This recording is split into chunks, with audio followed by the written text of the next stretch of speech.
Bonjour à toutes, bonjour à tous, ici Emmanuel du blog Votre voix au service de votre vie. Aujourd'hui, nouvel épisode de notre cycle questions-réponses. Je donne aujourd'hui une réponse à Claire qui m'a posé cette question. Comment faire pour ne pas être essoufflé et comment faire pour parler plus lentement, notamment quand on est dans une conférence et qu'on est passionné à propos de ce qu'on dit.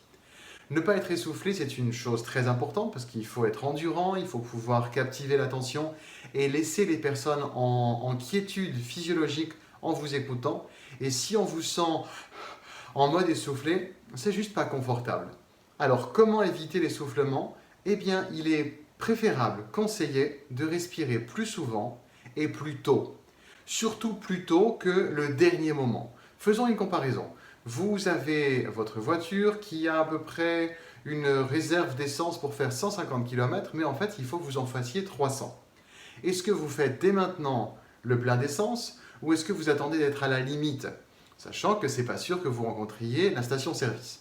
La bonne nouvelle quand on chante, quand on parle, c'est que la station-service, elle nous environne. L'air est constamment là. Mais c'est plus confortable de prendre plus tôt de l'air qu'au dernier moment quand la voiture est sur le point de caler en panne sèche. Alors, vous allez vous entraîner à trouver dans vos textes, notamment dans les textes qui existent, dans vos présentations qui existent, les situations idéales pour respirer. Et il y en a tout plein, lesquelles chaque ponctuation, la virgule, le point d'exclamation, le point d'interrogation avec une attention qui est d'une intonation ascendante, juste après avoir envoyé un impact sur la fin d'une phrase, fin d'une partie de phrase, il est le moment de respirer. Pourquoi? Parce que c'est un moment aussi pour les personnes pour qu'elles emmagasinent ce que vous leur dites. Parce que la respiration n'est pas uniquement nécessaire à vous, elle est aussi nécessaire aux personnes qui vous écoutent. À chaque fois que vous faites une mini-pause, vous laissez comme un temps d'assimilation intellectuelle et sonore aux personnes qui sont en train d'écouter, de recevoir le contenu que vous leur partagez. C'est un peu comme le streaming. Quelquefois, il est bon d'appuyer sur pause pour laisser à l'ordi le temps d'emmagasiner quelques paquets d'avance pour que la bande passante continue. Donc quand vous inspirez, vous prenez du carburant pour votre voix, mais vous laissez ces petits microsecondes de temps de réception de l'information et d'assimilation. Donc chaque virgule, chaque point, chaque changement de passage à la ligne sur votre texte, c'est l'occasion d'une mini-pause qui va vous permettre de réappuyer un petit peu sur le frein, de temporiser votre discours. Ça va donc vous permettre d'arrêter d'être essoufflé tout le temps parce que vous allez choisir l'insufflement de l'air plutôt que de subir l'essoufflement, si je peux me permettre de ce petit jeu de mots.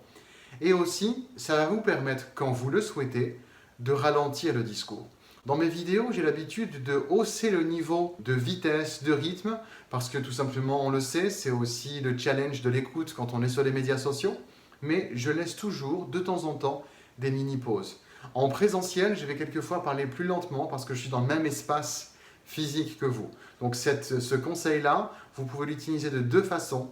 Mais les micro-pauses étant micro-micro quand vous faites des interactions tutoriels, vidéo avec les personnes, quand vous êtes en présentiel, vous pouvez un peu plus, encore davantage temporiser.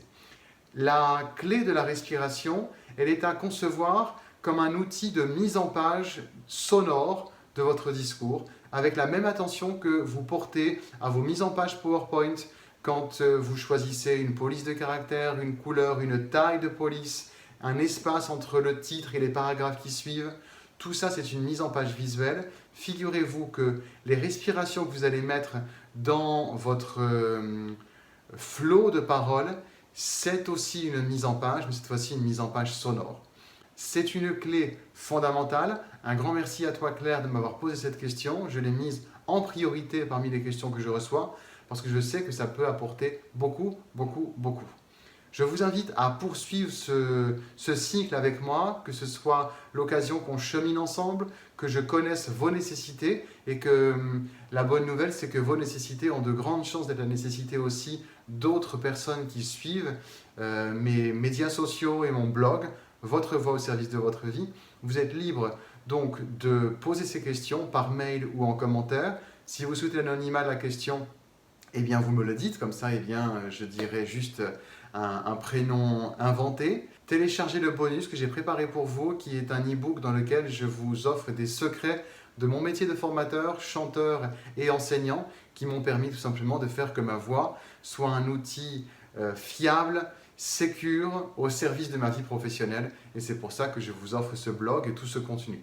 Partagez cette vidéo parce que si elle vous a donné un contenu et une valeur et de la matière de travail, de même, il y a de grandes chances que d'autres personnes puissent en avoir besoin. Alors un petit clic tout simple, partagez-le, abonnez-vous aussi en cliquant sur le bouton qui va bien pour que vous puissiez tout simplement être tenu, mis à jour, tenu au courant des prochaines publications. Je vous dis à très bientôt. Osez faire sonner votre voix à chaque fois que vous parlez. Faites en sorte que vous mettiez en pratique un nouvel art de la voix, que ce soit celui de la respiration, de l'accentuation ou de la pose de la voix. Prenez soin de vous, prenez soin de votre voix et je vous dis à très bientôt pour un prochain épisode. Ciao, ciao.